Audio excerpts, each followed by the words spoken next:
नमस्कार, मी आपल्या चॅनलमध्ये तुमचं खूप खूप मनापासून स्वागत करते।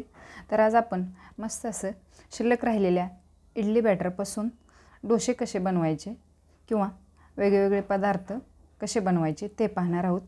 तव्याला थोडंसं तेल लावून घेतलेलं आहे आणि इडलीच्या पिठामध्ये किंवा बॅटरमध्ये अगदी थोडंसं पाणी टाकून घेतलेलं आहे। जास्त पण पाण्याचा वापर करायचा नाही आणि एक पळी भरून तव्यावरती बॅटर टाकून घेतलेला आहे। गॅस मीडियम ठेवायचा आणि अशा पद्धतीने पळीच्या सहाय्याने हा पसरवून घ्यायचा।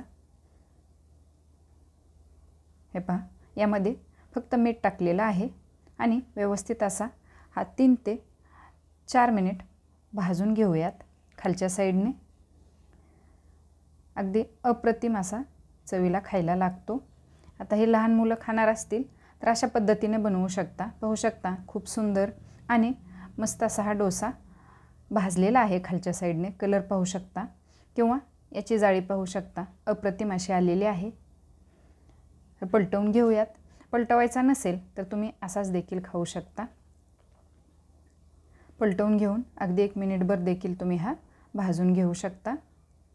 आणि इथं पाहू शकता खूप सुंदर आणि मस्त असा डोसा तयार झालेला आहे। काढून घेऊयात।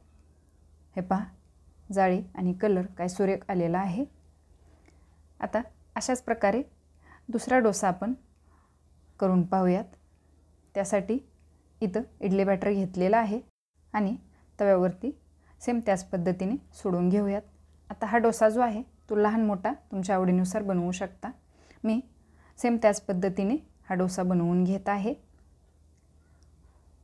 डोशाला जाळी पाहू शकता, इथंच काय सुरेख अशी आलेली आहे आणि ओलसर डोसा आहे तोपर्यंतच यावरती इथं मी काळं तिखट जे साठवणीतलं असतं ते टाकून घेतलेलं आहे आणि अगदी थोडीशी कोथिंबीर टाकून घ्यायची आहे। आता इथं तुम्ही कांदा लसूण मसाला किंवा लाल तिखट हे देखील इथं वापरू शकता किंवा चाट मसाला वापरू शकता। आणि थोडीशी कोथिंबीर टाकून झाल्यानंतर अगदी 2 ते 8 मिनिट लागतात खालच्या साईडने हे भाजण्यासाठी। आणि इथं पाहू शकता काय सुंदर आणि मस्त असा हा डोसा खालच्या साईडने भाजलेला आहे। आता हा देखील डोसा तुम्ही असाच देखील खाऊ शकता किंवा पलटवून भाजून देखील खाऊ शकता। मस्त असा हा देखील मसाला डोसा आपला तयार झालेला आहे। आता काढून घेऊयात आणि हे पहा, एकदम कुरकुरीत आणि मस्त असा झालेला आहे। हे पहा, आता यावरतीच आपल्याला थोडंसं तेल टाकून घ्यायचं आहे आणि इडली बॅटर 1 पळी ते 1.5 पळी टाकून घ्यायचं आहे। आणि या पिठाचा आपण किंवा बॅटरचा उत्तप्पा बनवून घेणार आहोत। साईज थोडीशी लहानच ठेवायची। हे पहा, आणि यावरती पसरवून झाल्यानंतर कांदा अगदी बारीक करून घेतलेला टाकून घ्यायचा आहे। आता इथं उत्तप्पा ओलसर आहे तोपर्यंतच हे टाकून घ्यायचं आहे।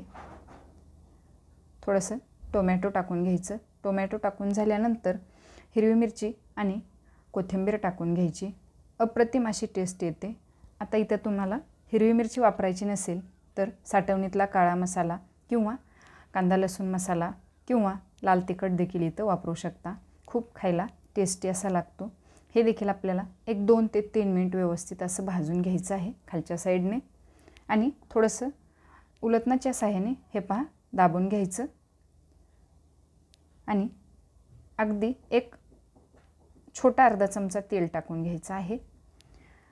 तेल टाकून झाल्यानंतर हे आपल्याला पलटवून घ्यायचं आहे। पाहू शकता काय सुरेख असा कलर आणि जाळी पडलेली आहे। खायला अप्रतिम असा लागतो। बाहेरच्या उत्तप्प्यापेक्षाही चविष्ट असा लागतो। आणि इथं आपला मस्त असा उत्तप्पा तयार झालेला आहे।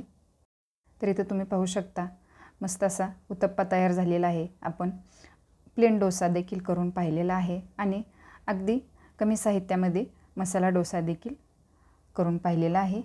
पाहू शकता खूप सुंदर आणि मस्त असे डोसे आणि उत्तप्पा आपला शिल्लक राहिलेल्या इडली बॅटरपासून तयार झालेला आहे। इडली खाऊन कंटाळा आला असेल तर ही तिन्ही रेसिपी तुम्ही बनवू शकता। तुम्ही यापासून आप्पे देखील बनवू शकता। खायला अप्रतिम असे लागतात। यामध्ये देखील तुम्ही इतर मसाले टाकून आप्पे बनवू शकता किंवा प्लेन आप्पे आणि सांबारबरोबर खायला हे देखील अप्रतिम असं लागतात.